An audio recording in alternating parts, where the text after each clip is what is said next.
ओम श्री गणेशाय नमः। जय गजानन।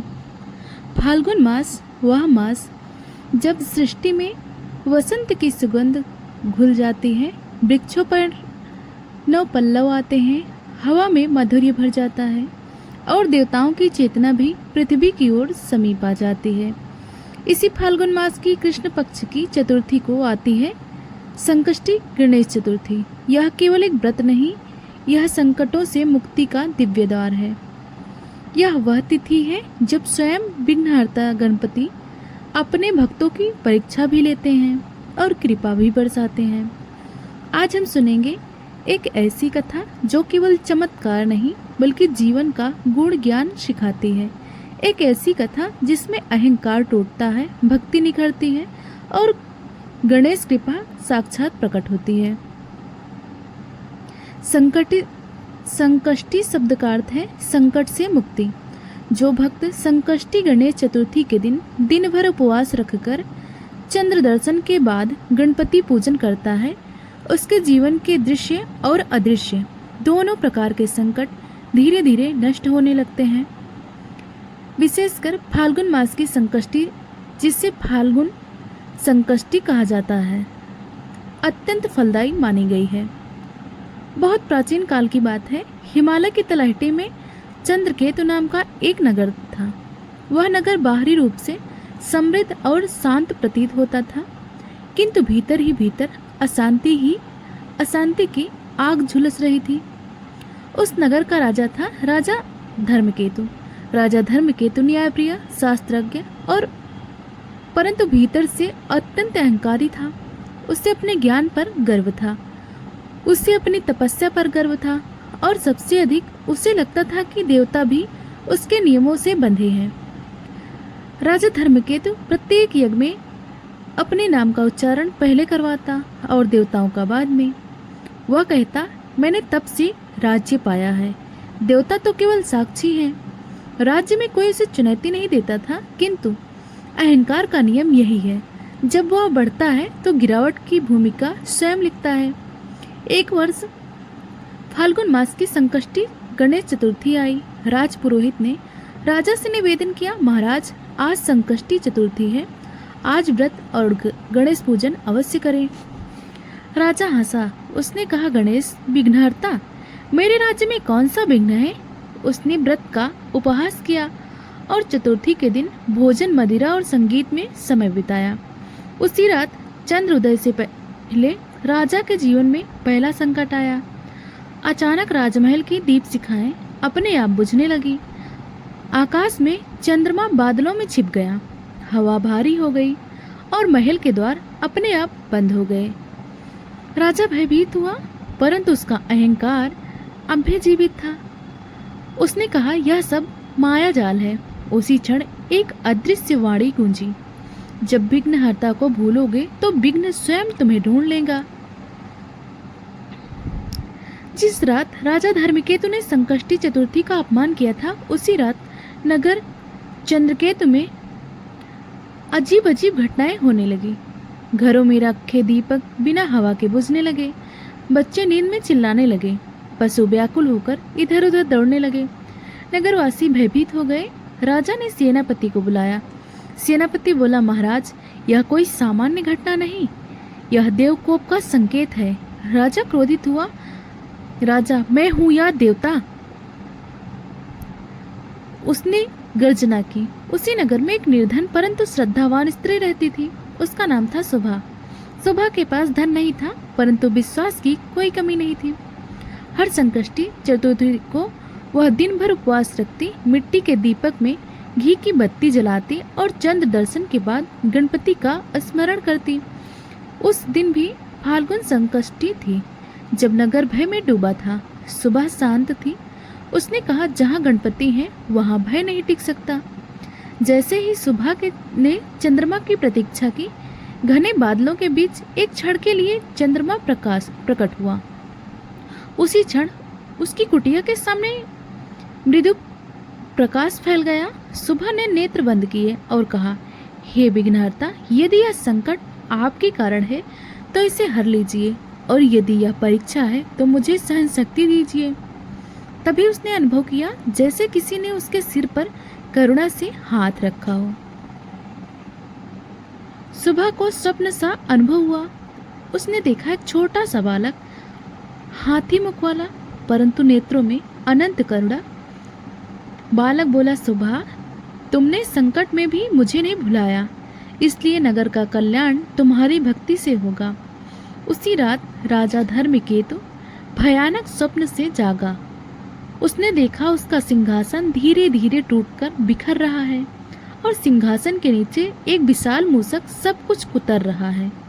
राजा पसीने में डूब गया। राजपुरोहित ने कहा, महाराज, यह गणपति का संकेत है, आपको संकष्टी व्रत करना होगा। इस बार राजा मौन रहा। नगर में जो भय था वह केवल देव संकेत नहीं था, वास्तविकता यह थी, व्यापार ठप होने लगा, अन्य भंडार घटने लगे, सैनिक में असंतोष फैलने लगा। प्रजा राजा से प्रश्न करने लगी। राजा धर्मकेतु पहली बार समझ रहा था कि सत्ता केवल सिंहासन से नहीं चलती, जन विश्वास से चलती है। एक रात राजा ने दर्पण में देखा, उसे कोई शत्रु नहीं दिखा, कोई राक्षस नहीं दिखा तो केवल अपना ही चेहरा।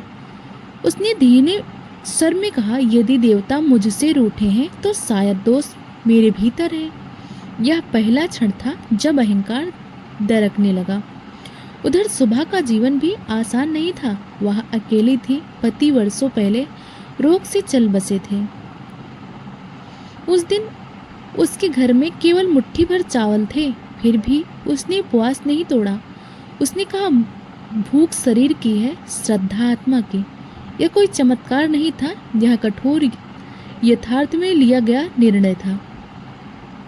उस रात चंद्रमा पूरी तरह दिखाई नहीं दिया, केवल एक धुंधली रेखा बादलों के बीच से झांकी।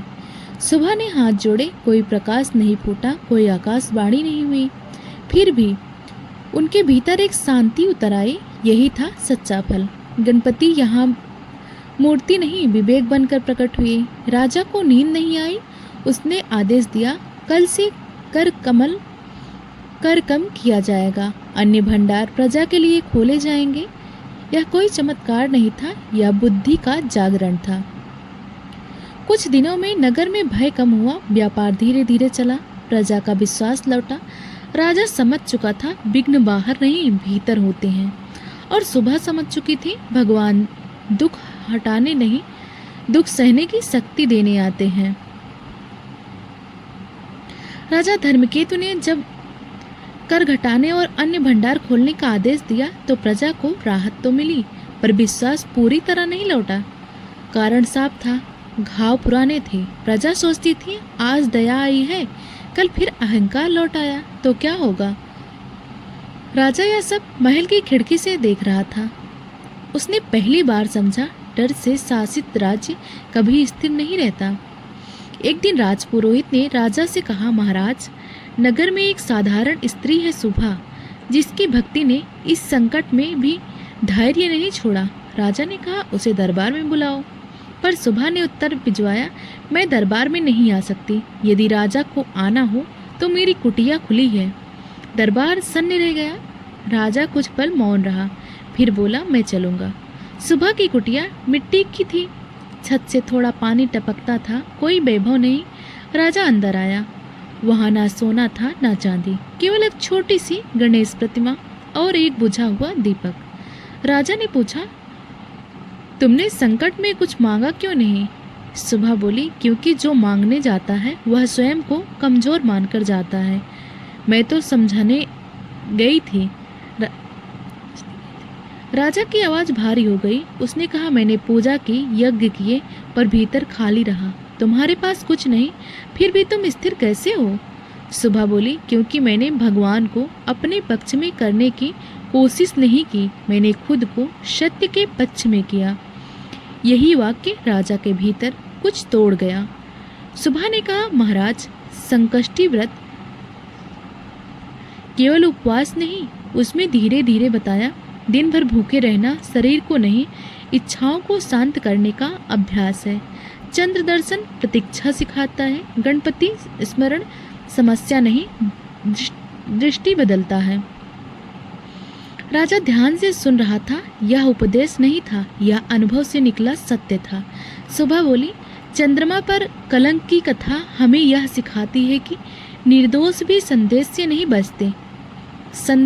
बचते, इसलिए सत्य दिखाने से नहीं, जीने से सिद्ध होता है। राजा की आंखें झुक गईं। उस दिन कोई शंख नहीं बजे, कोई दिव्य प्रकाश नहीं उतरा, पर उस रात राजा ने पहली बार सादा भोजन किया और चंद्र दर्शन के बाद मौन बैठा रहा। यही था उसका पहला सच्चा संकष्टी व्रत। भक्ति शक्ति प्रदर्शन नहीं होती है। राजा धर्मकेतु ने जब सादगी अपनाने शुरू की तो सबसे पहले उसे विरोध मिला अपने ही भीतर से। मन कहता था, तू राजा है, झुकना तेरी कमजोरी है। पुराना अहंकार बार बार लौट आता। यही था राजा का वास्तविक युद्ध। कोई शत्रु सामने नहीं, कोई तलवार नहीं, बस मन की आवाज। दरबारी ने भी राजा का बदला हुआ व्यवहार देखा। कुछ ने कहा महाराज धर्मपथ पर हैं, पर कुछ ने फुसफुसाया राजा कमजोर हो गया है। यह यथार्थवाद था। जब भी कोई अहंकार छोड़ता है, दुनिया उसे कमजोर समझ लेती है। राजा यह सब सुनता था पर उत्तर नहीं देता था। उसी समय नगर में एक वास्तविक समस्या खड़ी हो गई। पड़ोसी राज्य से व्यापार रुक गया, अन्न की आवक कम हो गई। यह कोई दैवी संकट नहीं था, यह राजनीतिक और मानवीय समस्या थी। प्रजा फिर आशंकित हुई। सबकी निगाहें राजा पर थी। पुराना राजा होता तो कर बढ़ा देता, सैनिक भेज देता, पर नया राजा रात भर जागता रहा। उसने स्वयं से पूछा, क्या मैं अब भी सिंहासन के लिए निर्णय ले सकता हूँ या लोगों के लिए? सुबह होते ही उसने घोषणा की, राजकोष पहले जनता के लिए खुलेगा, महल का खर्चा घटाया जाएगा, व्यापारी वर्ग से संवाद किया जाएगा। यह निर्णय कठिन था पर सत्य के निकट था। फिर आई अगली संकष्टी, गणेश चतुर्थी। राजा ने इस बार कोई घोषणा नहीं की, ना व्रत का ढिंढोरा पीटा, न यज्ञ कराया। वह चुपचाप उपवास में रहा। चंद्रमा उस रात पूरी तरह नहीं निकला। बादल थे। राजा प्रतीक्षा करता रहा। यही था संकष्टी का असली स्वरूप, प्रतीक्षा में स्थिर रहना। कोई दर्शन नहीं हुआ, कोई स्वप्न नहीं आया, पर राजा ने अचानक यह समझा, विघ्न समस्या नहीं, प्रक्रिया है। उसे लगा मानो उसके भीतर का मूसक अब चीजें कुतर नहीं रहा, बल्कि रास्ता साफ कर रहा है। उसी रात सुबह भी व्रत में थी। उसने सुना कि राजा फिर उपवास कर रहा है। उसने केवल इतना कहा, अब वह मांगने नहीं, सीखने बैठा है। यही पहचान थी सच्ची भक्ति की। राजा धर्मकेतु के निर्णय का फल तुरंत नहीं मिला। पहले कुछ सप्ताह कठिन रहे। व्यापारी संशय में थे, प्रजा प्रतीक्षा में थी, पर राजा ने पीछे हटने का विचार नहीं किया। उसने हर सप्ताह प्रजा के प्रतिनिधियों से खुला संवाद किया। यह कोई धार्मिक अनुष्ठान नहीं था, यह नैतिक अनुशासन था। धीरे धीरे लोगों ने देखा, राजा अब सुनता है, आदेश देने से पहले समझता है, गलती मानने से नहीं डरता। यही देखकर प्रजा का भय सम्मान में बदलने लगा। यह बदलाव किसी मंत्र से नहीं, आचरण से आया। फाल्गुन मास की तीसरी संकष्टी आई। राजा ने इस बार भी कोई आडंबर नहीं किया। उसने चंद्र दर्शन के समय बस इतना कहा, यदि मैं सही पथ पर हूँ तो मुझे धैर्य देना। चंद्रमा बादलों के बीच आधा ही दिखा, पर राजा संतुष्ट था, क्योंकि अब वह पूर्णता नहीं, प्रक्रिया को स्वीकार कर चुका था। राजा ने अंततः समझा, गणेश का बड़ा मस्तक सोचने की क्षमता है, बड़े कान सुनने की आदत है, छोटा मुख कम बोलने की सीख, मूसक इच्छाओं पर नियंत्रण। यह दर्शन अब शास्त्र नहीं, जीवन शैली बन चुका था। एक दिन राजा फिर सुबह की कुटिया गया। उसने कहा, अब मैं क्या करूं? सुबह बोली, अब कुछ नहीं, बस वही रहिए जो आप बन चुके हैं। यह कोई उपदेश नहीं था, यह पूर्णता ही की पहचान थी। कुछ महीनों में व्यापार सामान्य हुआ, अन्य भंडार स्थिर हुए, राज्य में विद्रोह नहीं, सम्माद होने लगा। राजा समझ गया, फल मांगने से नहीं, योग्य बनने से मिलता है। फाल्गुन संकष्टी संकट हटाने की तिथि नहीं, यह संकल्प दृढ़ करने की तिथि है। गणेश कृपा बाहर नहीं भीतर उतरती है। जो इस कथा को श्रद्धा से सुनता है वह जान ले विघ्न तब तक रहते हैं जब तक हम उनसे भागते हैं। जिस दिन हम उनसे सीखने लगते हैं उसी दिन गणपति हमारे साथ चलने लगते हैं।